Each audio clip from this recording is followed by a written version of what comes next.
नमस्कार, वंदे मातरम, जय हिंद। एसआईआर को लेकर के विपक्ष बहुत ही हलकान और परेशान था। अब घुसपैठिए को लेकर उनके दिमाग में क्या चल रहा है उसको आप समझेंगे। पहले जब एसआईआर शुरू हुआ तो आधार कार्ड को लेकर के उन्होंने खूब लड़ाई लड़ी। उन्होंने कहा कि 11 जो दस्तावेज हैं उसमें 12वां आधार को लिया जाए। आधार के बिना पहचान संभव नहीं है, उसे ही लागू किया जाए। अब तब उनका मकसद था कि जो फर्जी आधार कार्ड बने हैं उसके माध्यम से जो घुसपैठिए होंगे वो मतदाता बन जाएंगे। और उनका ये एक कुतर्क था कि चुनाव आयोग जो है ये तय नहीं करेगा नागरिकता की बात को। मतलब तब आधार को वो इसलिए शामिल कराना चाहते थे कि बाय द वे फर्जी आधार कार्डधारी होंगे वो भी मतदान करने की पात्रता रखेंगे, और जो मतदान करने की पात्रता रखता है वो भारत का नागरिक हो जाता है।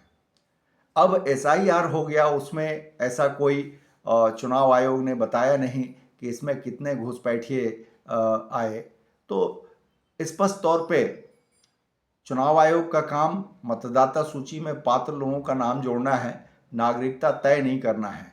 और यही बात विपक्ष लगातार बोल रहा था कि चुनाव आयोग का काम नागरिकता तय करना नहीं है, ये होम मिनिस्ट्री का काम है। तो दोनों बातों में आप समझिए कि पहले विपक्ष छटपटा रहा था कि घुसपैठिए छूट न जाए, इसलिए आधार को शामिल कर लिया जाए। आधार को वो हथियार के रूप में उपयोग करना चाहते थे कि एक बार कोई मतदाता बन गया तो उसे फिर हटाया नहीं जा सकता और फिर वो नागरिक मान लिया जाएगा। कुछ कानूनी पेंच के कारण वो ऐसे दांव पेच खेल रहा था।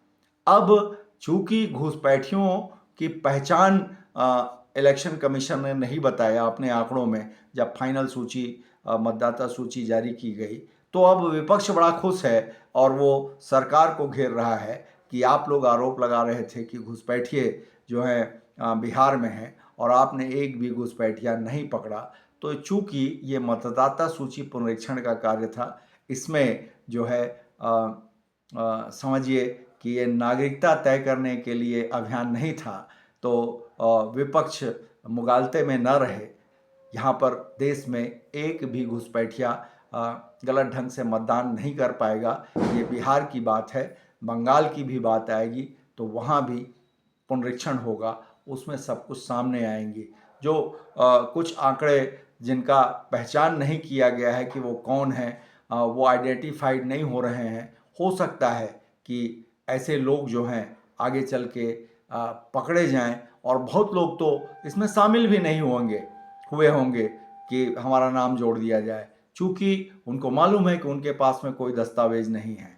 तो इसलिए ये कहना कि मतदाता सूची में इसी ने जारी नहीं किया घुसपैठियों की सूची अलग से कॉलम डाल के, तो ये नहीं समझना चाहिए कि बिहार में घुसपैठिए नहीं होंगे। घुसपैठिए मतदाता सूची में नाम जुड़वाने के लिए ही नहीं आए होंगे, हो सकता है, संभव है। नमस्कार।